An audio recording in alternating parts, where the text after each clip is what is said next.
I'm disappointed Why? because none of you have wished me happy Dyslexic Awareness Month. You're dyslexic? Mm-hmm. Certified.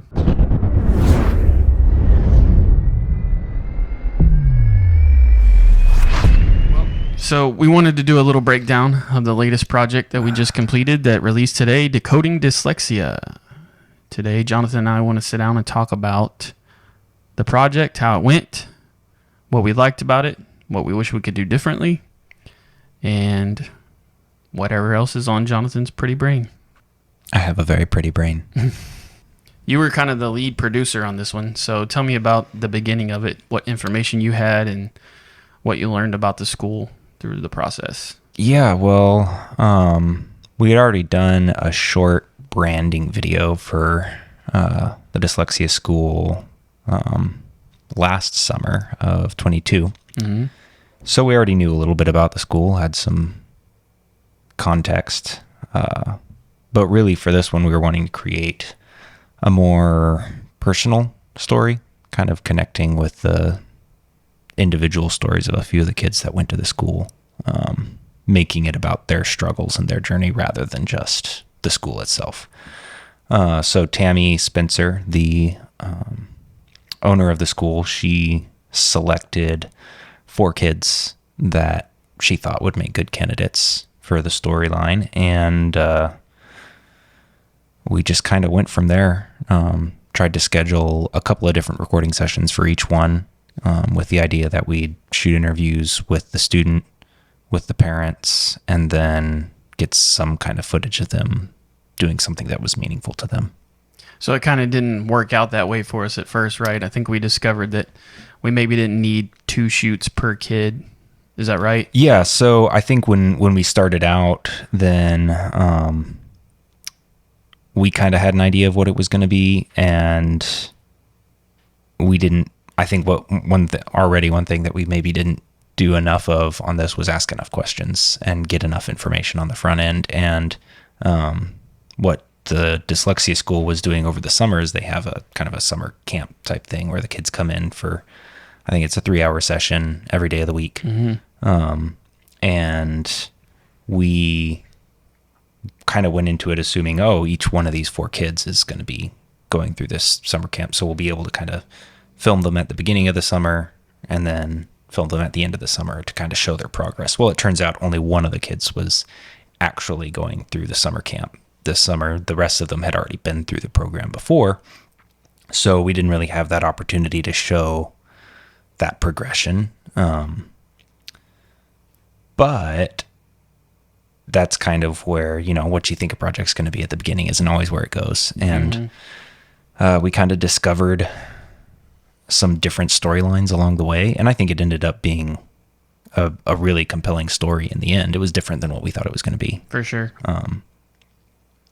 But yeah, some of them, we did do a couple recording sessions for some of them. Yeah, I think Carter, we definitely filmed twice. Mm-hmm. And then Harrison, we kind of filmed because he was the only student that was in the program at the time. We filmed him a few times at the school, and then we went to the school once near the beginning of the summer, and filmed him then, and then we went back to the school not quite at the end of the summer, more at the middle, but already by then he was showing some progress and got some really good footage of him actually, sounding out his words, and doing things that he couldn't quite accomplish at the beginning of the summer. So that was kind of cool. Yeah. Let's talk about the beginning stages of what inspiration you and I found on how we shot it, and it's kind of the nerdy stuff, some of the gear that we used. Yeah, so something that I kind of thought from the beginning was it'd be fun to make it a little bit more cinematic than we normally do on our shoots.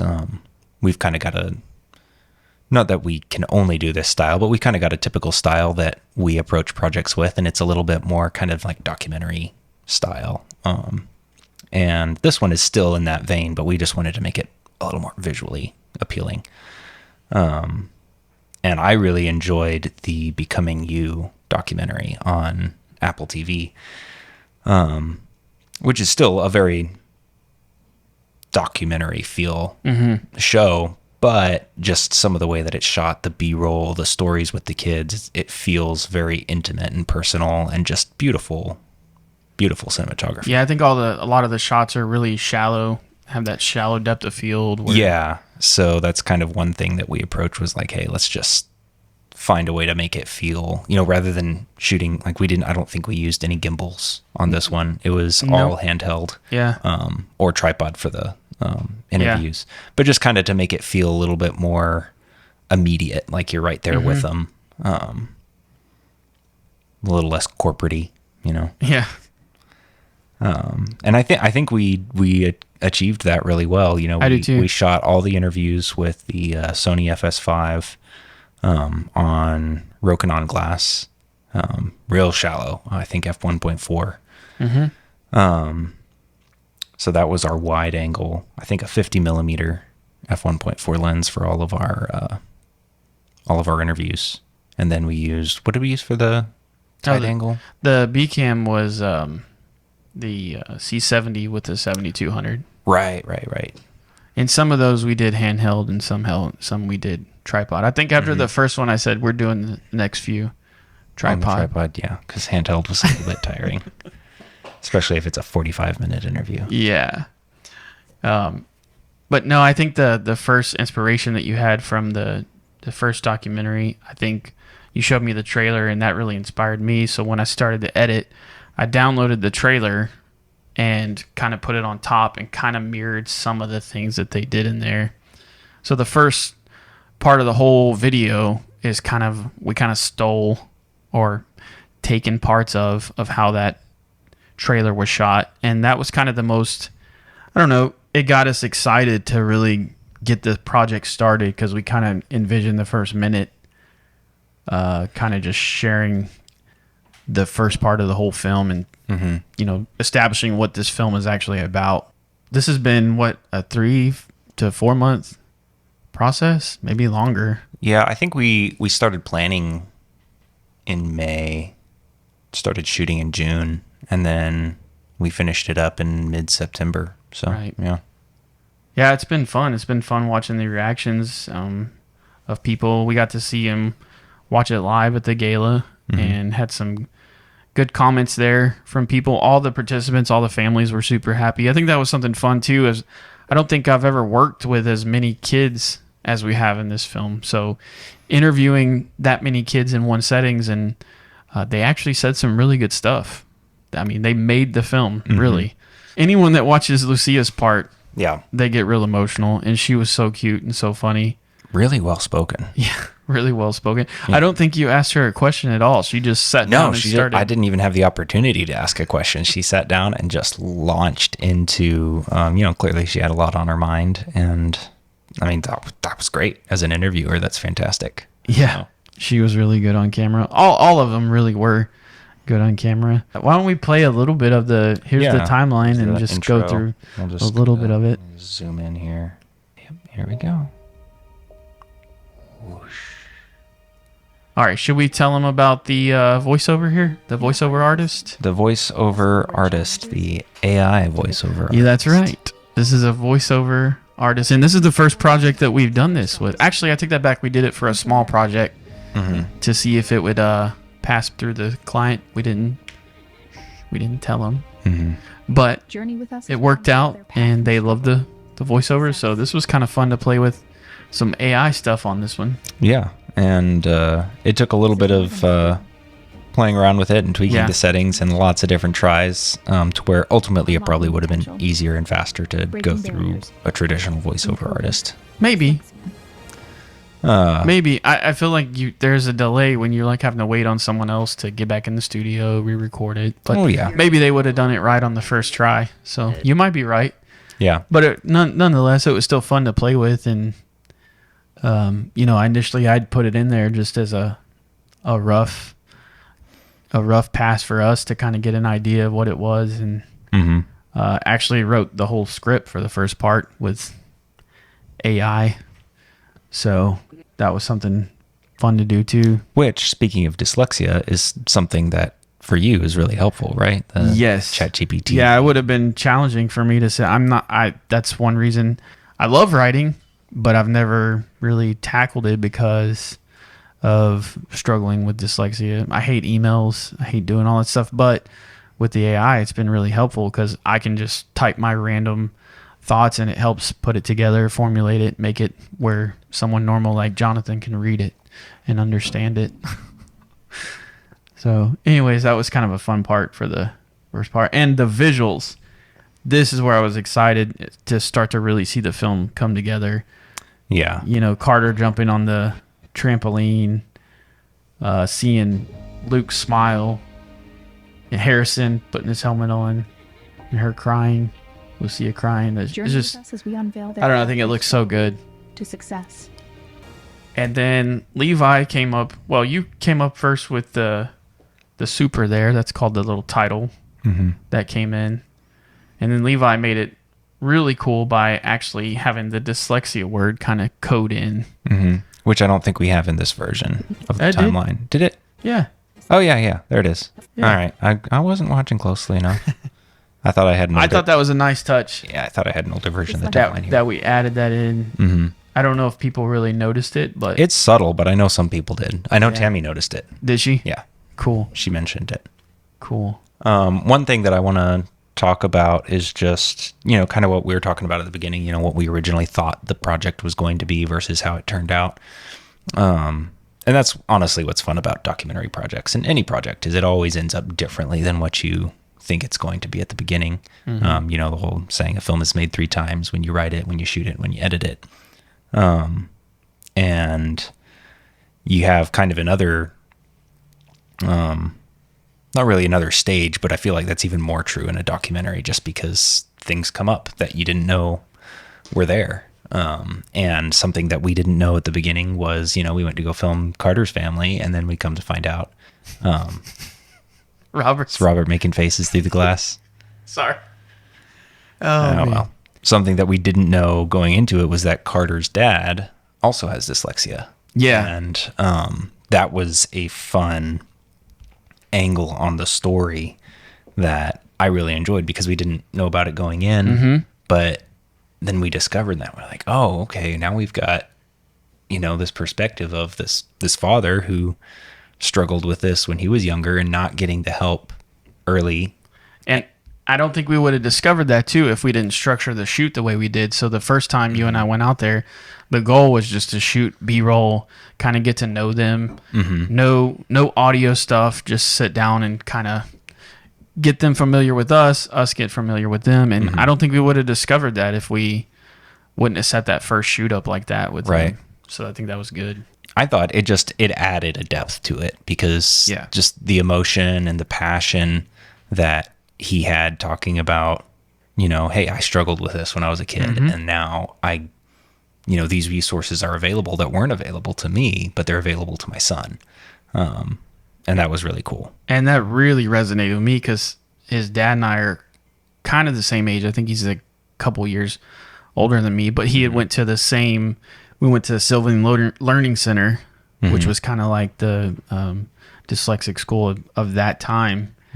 And so we had some similar experiences, and it was cool to hear how he dealt with it. And now seeing his son who's dealing with it and the difference that it makes in their lives it was really eye-opening for me, at least. And what made me even more excited about the project. Yeah, no, this was, I think eye-opening is the right word for this entire project because I didn't know a whole lot about dyslexia going into it. And just, I think seeing the experience play out differently for each of these 4 kids was really enlightening, really educational. And I think that's what it will be for people who watch the documentary. I think it's valuable having those different perspectives because it is, each person deals with it differently. There's different types of dyslexia. And so just kind of seeing that play out differently, different personalities, I think having those different perspectives really made it achieve that goal of raising awareness, showing people why it's important that the kids get these interventions. Yeah. And I think originally too, the goal was to do 30 to 20 minute doc. Yeah, somewhere around there. Was that, and we ended up right around 20 minutes. I know, but when you and I were first talking, you were thinking that it might be shorter. It really was.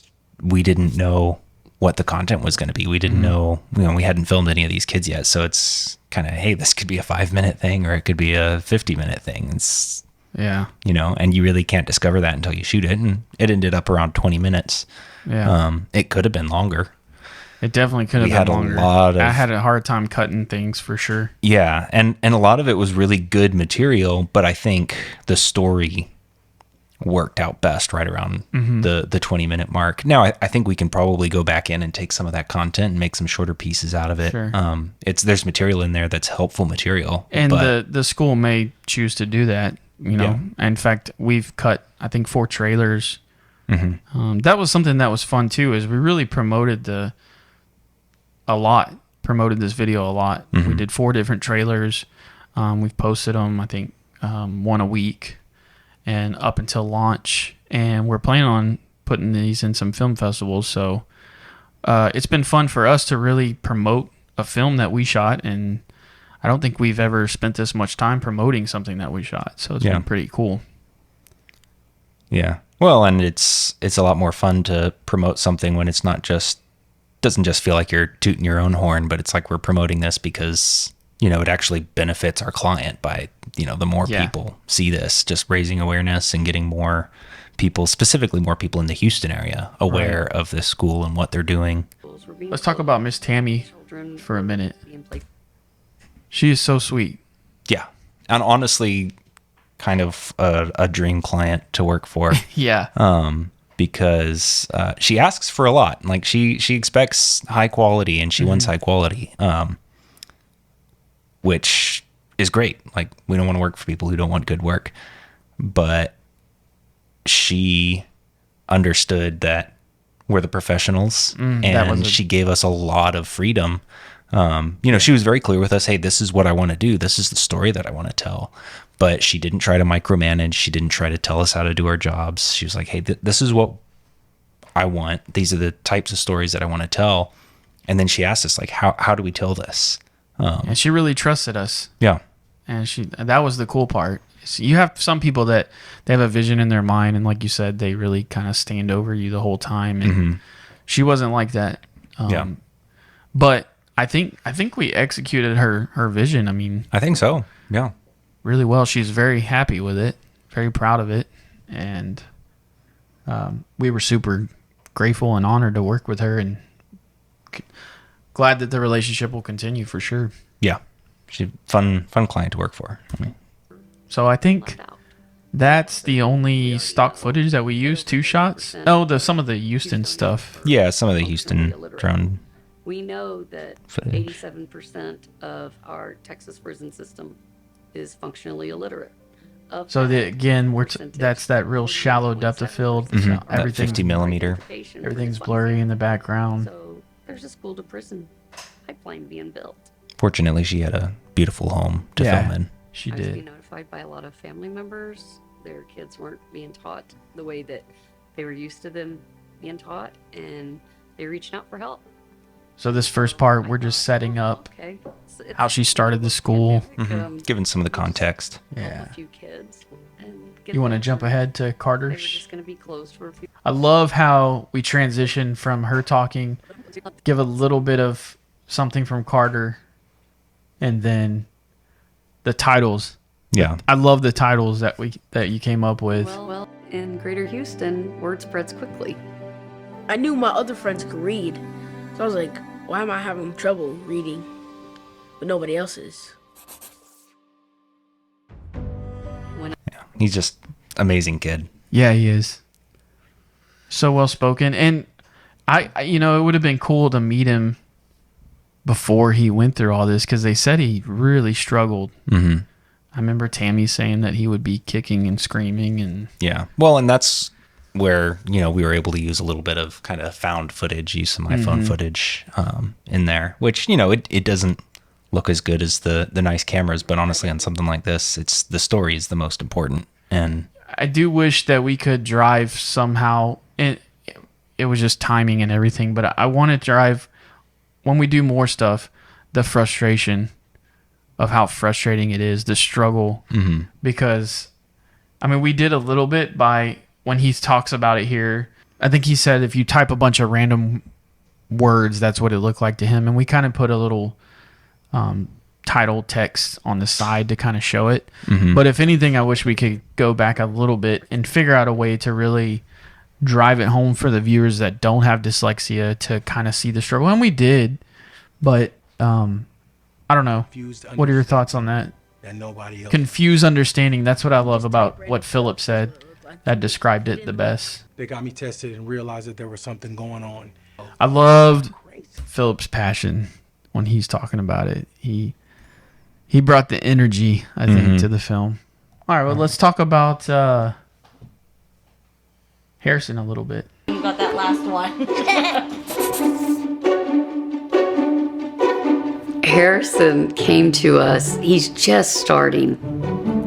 He is the most excitable individual I know. So what do you remember about Harrison's interview? It was difficult.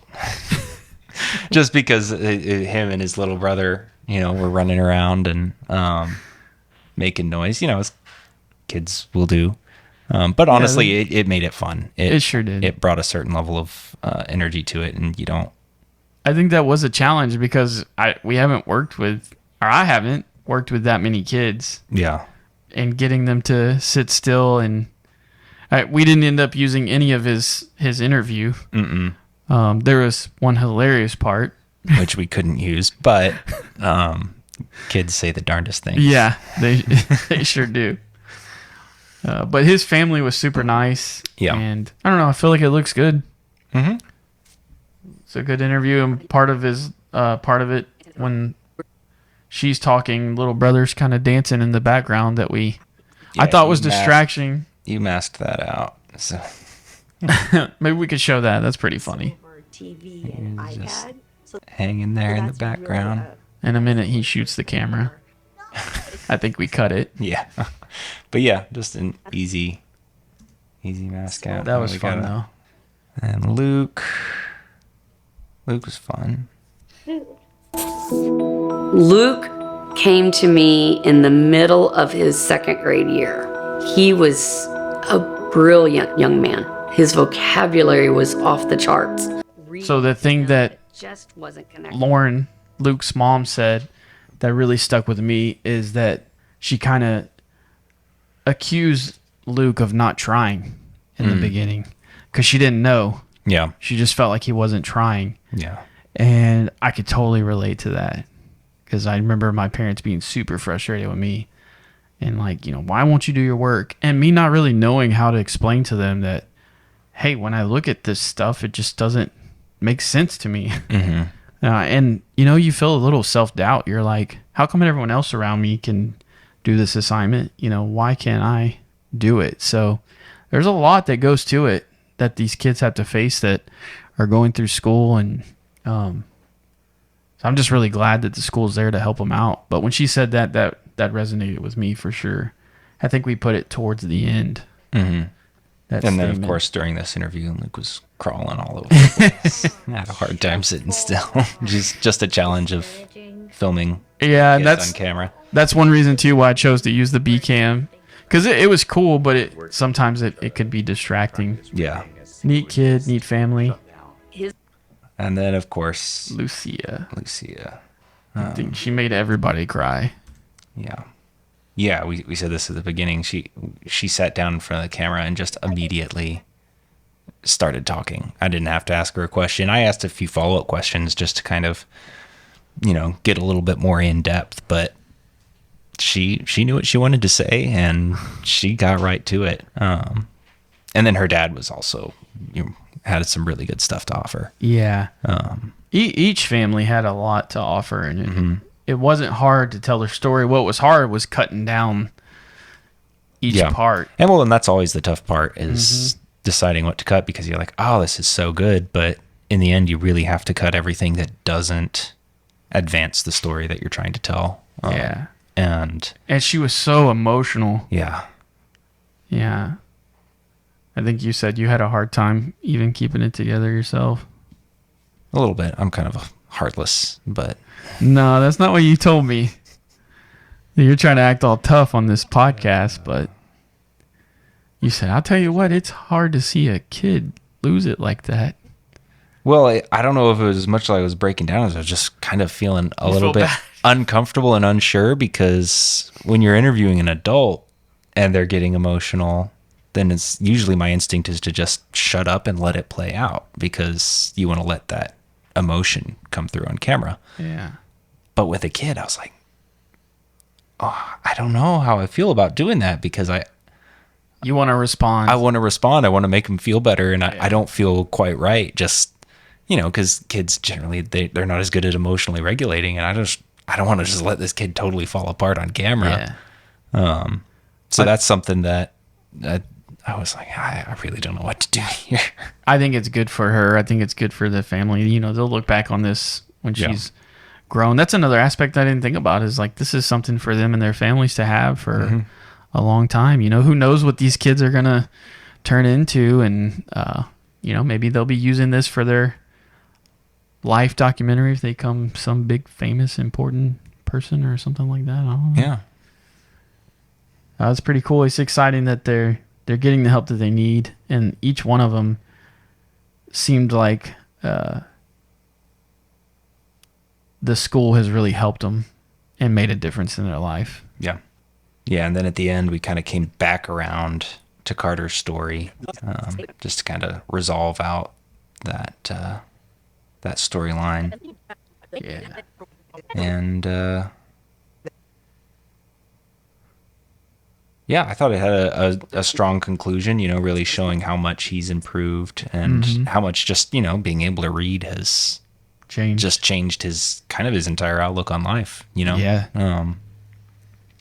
Which is pretty neat. And then, we had, of course, the fun little ending section. It turned out really good. Which honestly was kind of a good little coda to the piece, just because, I think Harrison's the only kid in the documentary who shows up in this little ending section. But I liked that we got a chance to see more of the kids from the school. And, Yeah. It's like, hey, we're telling the story of these 4 kids, but we could have told a story about any 4 kids from the school. Sure. We could have picked any one of them and made probably an entire documentary about them, just because they've all got such compelling stories. And so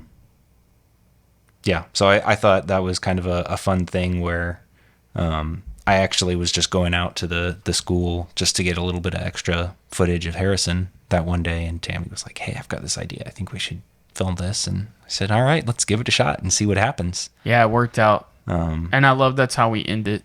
Yeah. I think that's a good part. And then the exciting stuff for the future of the school and how they're going to educate the educators. I think that's going to make a huge difference, because if we can teach teachers how to teach kids that struggle with this, then we can, make a big dent into the problem. Yeah, well, and that's going to be fun too, because, we're already talking with Tammy about how are we going to, tell that story and what's that going to look like, because they're going to be doing their first cohort through that class summer of 2024. And, I think it's going to be a little bit of brainstorming to figure out, okay, we used a 20-minute documentary and then kind of these 4 stories to show the stories of the children. Well, now how are we going to tell the stories of the educators learning? And we don't know yet. We're not sure. Yeah. But we've got a little bit of time to figure that out. But I'm excited for kind of the possibilities of Me too. How are we going to get creative with that and do something fun and engaging. And yeah. Yeah. Well, if you haven't watched the full film, go to social media. It's all over the place. Go to our Facebook page at Bella Media, Dyslexia School of Houston. Or am I flipping it again? No, you got it. The Dyslexia School of Houston. Thank you to Miss Tammy, everyone at the Coding Academy who let us invade their space. All the teachers, all the families. We hope that everybody enjoys it. And if please go like and share and add comments, and maybe this will help some kids and other people out.